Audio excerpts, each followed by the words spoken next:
ನಿಜವಾದ ಸಂಪತ್ತು ಅದು ಹಣ, ಬಂಗಾರ, ಮನೆಗಳಲ್ಲ ಮಗು. ಬದಲಾಗಿ ನಮ್ಮ ಮನಸ್ಸಿನ ಶಾಂತಿಯಲ್ಲಿದೆ. ನಾವು ಹೊರಗಿನ ಸೌಕರ್ಯ ಅಂದರೆ ಆಸ್ತಿ, ಐಶ್ವರ್ಯ ಇವುಗಳನ್ನು ಬೆನ್ನಟ್ಟಿದರೆ ಅವು ಶಾಶ್ವತವಾಗಿ ಶಾಂತಿಯನ್ನು ಕೊಡುವುದಿಲ್ಲ. ಆದರೆ ಅಂತರಂಗದ ಶಾಂತಿ, ಹೃದಯದಲ್ಲಿ ನೆಮ್ಮದಿ, ಸಂತೃಪ್ತಿ, ಸಮಾಧಾನ ಇದ್ದರೆ ಜೀವನ ನಿಜವಾಗಿಯೂ ಧನ್ಯವಾಗುತ್ತದೆ. ಆದ್ದರಿಂದ ಪ್ರತಿದಿನ ನೀನು ರಾತ್ರಿ ಕಣ್ಣು ಮುಚ್ಚುವ ಮೊದಲು ಈ ತತ್ವವನ್ನು ನೆನಪಿಸಿಕೊ. ನನ್ನ ಒಳಗಿನ ಶಾಂತಿ ನನ್ನ ದೊಡ್ಡ ಸಂಪತ್ತು. ಬಾಳಿನ ನಿಜವಾದ ಮೌಲ್ಯ ಹೊರಗಿನ ಸುಖದಲ್ಲಿ ಅಲ್ಲ, ಮನಸ್ಸಿನ ನೆಮ್ಮದಿಯಲ್ಲಿದೆ ಎಂದು. ಹೀಗೆಂದರೆ ನಮ್ಮ ಜೀವನದಲ್ಲಿ ತೃಪ್ತಿ, ನೆಮ್ಮದಿ ಹಾಗೂ ಆತ್ಮಸಂತೋಷ ಹೆಚ್ಚಾಗುತ್ತದೆ ಮಗು. ಜಗತ್ತು ನಿಮ್ಮನ್ನು ಸಾಬೀತುಪಡಿಸಲು, ಸಾಧಿಸಲು ಮತ್ತು ಹೋಲಿಸಲು ಕೇಳಿಕೊಳ್ಳಬಹುದು. ಆದರೆ ಒಳಗೊಂದು ಅರ್ಥವಿದೆ. ಸಮಾಜ, ಜನ, ಪರಿಸ್ಥಿತಿಗಳು ನಿಮಗೆ ನಿರಂತರವಾಗಿ ಒತ್ತಾಯ ಮಾಡುತ್ತವೆ. ನೀವು ಏನಾದರೂ ಸಾಧಿಸಬೇಕು, ಇನ್ನೊಬ್ಬರೊಡನೆ ಹೋಲಿಸಿಕೊಳ್ಳಬೇಕು ಎಂದು. ಇದು ಸ್ಪರ್ಧೆಯು, ನಿರೀಕ್ಷೆಯು, ಮಾನ್ಯತೆಯ ಬಯಕೆಯೂ ಆಗಿರಬಹುದು. ಆದರೆ ನಾನು ನಿಮ್ಮನ್ನು ಕೇಳಿಕೊಳ್ಳುವುದು ಇದನ್ನೇ: ದಯೆಯಿಂದ ಇರುವುದನ್ನು ರೂಢಿ ಮಾಡಿಕೊಳ್ಳಬೇಕು ಮಗು. ಇತರರಿಗೆ ಮಾತ್ರವಲ್ಲ, ನಿನ್ನ ಸುತ್ತಮುತ್ತಲೂ ಇರುವವರಿಗೂ ಕೂಡ ನೀನು ದಯೆಯಿಂದ ನಡೆದುಕೊಳ್ಳಬೇಕು. ಇದು ಕ್ಷಮಾಶೀಲ, ಸ್ನೇಹಭಾವಿ, ಸಹಾನುಭೂತಿವಂತರಾಗಿ ಇರುವುದಕ್ಕೆ ಸಹಾಯ ಮಾಡುತ್ತದೆ. ತಾಳ್ಮೆಯಿಂದ ಇರು. ಸಾಧನೆಗಳಿಗೆ ಕಾಲ ಬೇಕಾಗುತ್ತದೆ, ಪ್ರಗತಿ ತಕ್ಷಣ ಬರುತ್ತದೆ ಎಂಬ ಭ್ರಮೆ ಬೇಡ.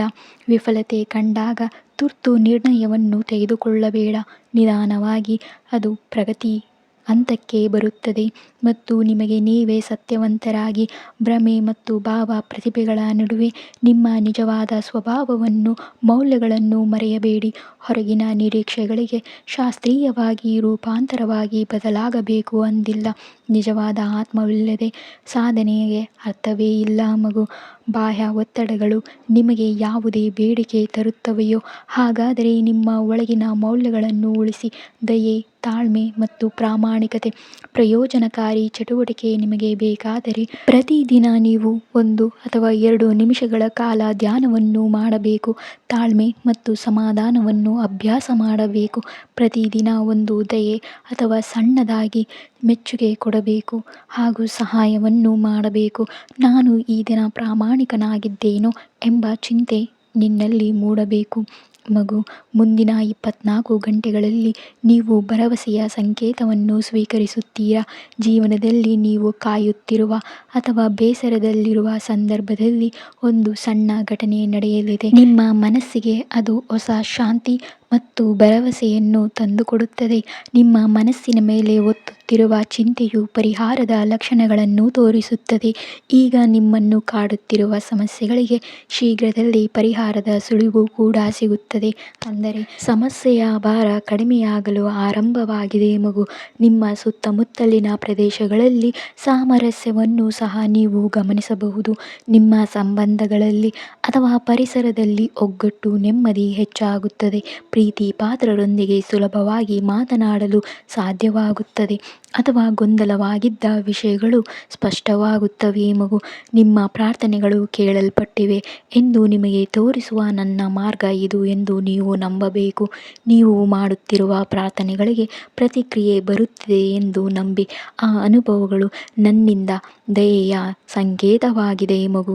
ನಂಬಿಕೆಯಲ್ಲಿ ವಿಶ್ರಾಂತಿ ಪಡೆಯಿರಿ, ಏಕೆಂದರೆ ನಾಳೆ ಭರವಸೆ ಮತ್ತು ಶಾಂತಿಯ ಸೌಮ್ಯವಾದ ಬಾಗಿಲನ್ನು ತೆರೆಯುತ್ತದೆ.